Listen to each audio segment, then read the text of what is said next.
Here and Now, the program featuring the news and interests of the African American community. Here's your host, Sandra Bookman. President Trump's executive orders targeting diversity, equity, and inclusion in the private and public sectors are having a profound effect on American life and culture. In an executive order titled Restoring Truth in American History, Mr. Trump claimed that the Smithsonian has come under the influence of divisive, race-centered ideology. Joining us today to weigh in on what some are calling an attempt to erase Black history, essentially a huge chunk of American history, is the former director of the Schomburg Center for Research in Black Culture and a professor of African American Studies and Public Affairs at Princeton University, Dr. Khalil Gibran Muhammad. So nice to see you again. Good to see you too, Sandra. I always feel like whenever you're here, we're having a conversation about the crumbling of America to some extent. So let's talk about the DEI, the executive order regarding DEI. What is your take on what the objective there is? Well, listen, for the Smithsonian, for higher education, for lower education, for all the attacks on DEI that have removed millions of dollars, hundreds of millions of dollars in the name of eliminating DEI. What is it about? Trump told us what it's about. It's about solving for what he considers 60 years of discrimination against white people. In a rally he gave in January, not long after the inauguration, he literally described that since the civil rights era, the United States has been actively discriminating against white people. So everything that he is trying to destroy or dismantle right now has to do with correcting for, as he sees it, the unfair advantages of Black and brown Americans who, of course, have benefited from opportunities that have opened up that they have been restricted from for, 350 years. And specifically restricted from. Absolutely. And those opportunities, I would add, there are many other people, essentially, especially women, who have benefited from those additional. Absolutely, and I'm glad you raised the point of women, because his attacks on DEI are not just limited to race. They cut across gender, sexuality, and disability. I mean, here is a president that actively mocks people who experience physical and mental disabilities in this country and has excluded what some who practice in the DEI space, which is diversity, equity, inclusion, and accessibility. I mean, it's really breathtaking, but it is exactly what Donald Trump wants to see in this country. Why, in your estimation, has it appears much of the public either agrees with them or just does not have the wherewithal to say this is not what we want? You know, that's a really great question. So, of course, Donald Trump uses having won the election as a mandate, which he did not have. He basically barely won, now that we know. And we also know that the turnout was depressed by millions, meaning that a certain number of people who are more reliably Democratic just simply didn't show up at the polls. He received fewer votes in this election than he did in previous ones. That being said, what is clear at this time is that a number of Americans, maybe it's 45%, maybe it's 55%, were deeply uncomfortable with the so-called racial reckoning of 2020. And Donald Trump has given them license to say, we don't want to live in an America where we're finally righting the ship of state, where equality and opportunity are not just buzzwords for politicians to speak, but are actually policies that have been enacted to make this country finally live up to what it put on paper. They are expressing, if not ambivalence, hostility to those changes. The danger here, I mean, in a lot of areas. Let's just talk about education. Sure. I know that you have written an essay questioning, you were a professor and are at Harvard University as well as being at Princeton. You were dismayed. Harvard has been applauded in recent weeks for standing up to the Trump administration. That's right. You had pushed for them to do so in a sort of much more emphatic way earlier on. Why is that important in your estimation? Yeah, well, the first reason it's important is because in authoritarian states or with authoritarian leaders, they always test the waters, so to speak.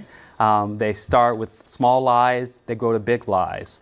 They start with attacking a few political opponents and then go on to entire demographic groups that they scapegoat. And in the case of Donald Trump, even before he was president, on the sidelines as the head of the Republican Party, he was fanning the flames of attacks on education that was taking place in the states. People like Christopher Rufo, who is a fellow at the Manhattan Institute, who is kind of the first person to call for attacks on critical race theory, which is really just the study of the law and its relationship to history. Donald Trump picked up on that in September of 2020 with his first executive order banning diversity in all federal agencies. Fast forward to from that period where we saw attacks on K through 12, we saw the removal of sociology from the curriculum of Florida schools, the largest public state university in the system. We saw the closing of women's centers. Finally, this all shows up at the most elite, wealthiest, and influential university in the nation. So what starts in K through 12 and what goes to public colleges eventually makes its way to a private university. And indeed, on the day that Claudine Gay gave testimony in December of 2023, that day, my class at Harvard was attacked as promoting anti-Semitism because it's a class on racism. And of course, what's the connection? There is no connection. In fact, the class covers teaching about anti-Semitism. What they were going for was to slander DEI, to slander race equity, to slander the history and teaching of racism by weaponizing anti-Semitism. Harvard should have called this for what it was in that moment. They should have rebuked the falsehoods. They should have defended faculty like myself, but I wasn't the only one singled out that day. 2 other schools at the university were singled out, public health as well as the divinity school. Harvard essentially stayed silent. And in the silence of those 2 years, things went from bad to worse. Where do you see this ending? What is it that a school like Harvard needs to do? Actually, I suppose all universities need to. What do you think they need to do in terms of fighting this offensive off? Well, the thing about Harvard is they have filed a lawsuit against the Trump administration to refuse the Trump administration's latest demands to essentially control the university in the image of an authoritarian ruler. That being said, Harvard is also not actually showing that it is fully committed to the very policies that it put in place. So at the same time that they filed a lawsuit, they've also gotten rid of affinity group graduations, which were a mechanism to create more inclusion for people who felt generally isolated or alienated. They've also essentially changed their DEI program to be community and campus life. Yeah. So to answer your question, look, either the facts on the ground of racial disparities and premature death for Black people, a racial wealth gap that can never be closed unless we do something to close it, either those facts were true in 2020 or they weren't. And if they weren't, then we were all part of a big ruse and Harvard University is doing what it should. But if those facts are true, then Harvard University is on the wrong side of history. It should stand up for the very motto, veritas, or truth, that it claims to embrace, because that's not what it's doing. And that wouldn't be just, it's not, Harvard doesn't just need to do that, other universities as well. And it's not just about the schools, corporate America as well. They've, either they've gotten rid of DEI programs outright, or sort of changed the name so it doesn't look like it's, or, all the plans they had they've just dumped them in order to make this administration happy. What is white America afraid of? Well, I think fundamentally they are afraid of sitting next to people who, for most of American history, they could take great pride in being better than. And I want to also acknowledge that we're only talking about part of white America. Yeah, we're only talking about it. Because one of the most profound realities that we are living with the consequences of was that 15 to 26 Americans took to the streets in the summer of 2020. The overwhelming majority were white people. So when laws that restrict the teaching of racism and the teaching of gender equality and laws that attack trans people are now proliferating in our society, part of that is a way of disciplining other white people from embracing truly equity in America. These laws are as much about keeping white people from changing their attitudes and their behavior as it is about benefiting black and brown or women or people in the LGBTQ community. Now, especially as an educator, what do you think when you hear this argument that is, to me, brought up at some of the most absurd times? Well, this should not be about what you look like or who you are. It should be a merit-based society, not based on gender or race. Well, it's laughable because the entire society was predicated not just on privilege, it was predicated on scientific research to prove that white men of European ancestry were the smartest and the most endowed with the leadership and intellectual capacities to improve civilization. And places like Harvard or even Princeton or any number of universities had faculty who advanced these points of view. Only in our lifetime, Sandra, have we begun to dismantle those pernicious lies. So what we are living with right now is about a generation at most, and more particularly 5 years of policies at universities that really at scale or even in corporate workplaces to trying to say, finally, yes, white men have had an advantage for 400 years of American history, and it was an unfair advantage, and it was an unearned advantage. Pete Hegseth, as the Secretary of Defense, could not be more unqualified as a person to lead the largest bureaucracy in the federal government that takes up the biggest share, aside from Social Security and Medicare entitlements, than any other.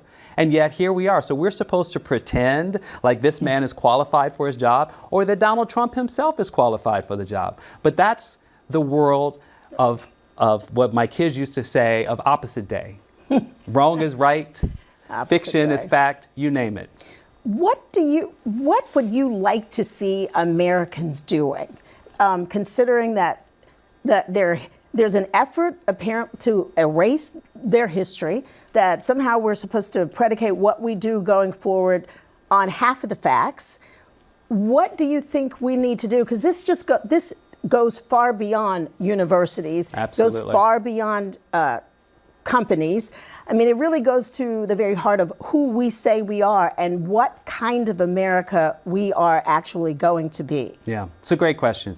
So there are 3 things that are working currently, and we need to lean into them because they seem to be the most effective pathway to at least stop and or get out of this mess. One is protest. So if people have not participated in a protest, it is your right, it is part of your civil liberties in this country to express your point of view to the government. 2 is to support journalism. All of us, including in this context, are responsible for telling the truth, for being part of the dissemination of information. And if you have a story to tell as a victim in this moment, just as I have chosen to tell my story, you need to tell that story. So protest and journalism. And the 3rd is litigation. We live in a country that, until quite recently, was a nation governed by laws. That is unraveling before us. But until and if that finally comes undone, we all need to support through financial resources, through other means of supporting organizations that are leading on the front lines of litigation. The courts can't help us out of this if they don't have lawsuits before them. And fortunately, we've seen something close to 200 lawsuits that have been filed. People need to support the organizations like the ACLU and others, or the NAACP-LDF and many others that are filing those cases. Do you think Americans, black, white, what have you, tend to be too complacent? They just kind of think, oh, well, we're going to get through this, and this is pretty much forever, which obviously that is not the history of the world. Yeah. But Americans seem to have a mindset that, yeah, we'll get past this. And do you feel that life Americans have gotten used to is in jeopardy here? I do think that the myth of American exceptionalism, that we are one nation, that we can always work it out, that our Constitution, the oldest, is going to save us, has contributed to a kind of greater patience for what's been unfolding in this country at this time. But as a historian, it is false comfort. Listen, almost 1 million people died in this country over the issue of slavery in the context of the Civil War. And in parts of the world over the course of the 20th century, we have seen genocide and conflict play out in ways that this country is often teaching lessons from, even if it's not learning its own lessons. Nothing will protect us from political violence or from a civil war unless we choose to stop one in its tracks before it's too late. Dr. Khalil Gibran Muhammad, it is always a pleasure Thank you. to have you on the show. Thank you. We'll be right back.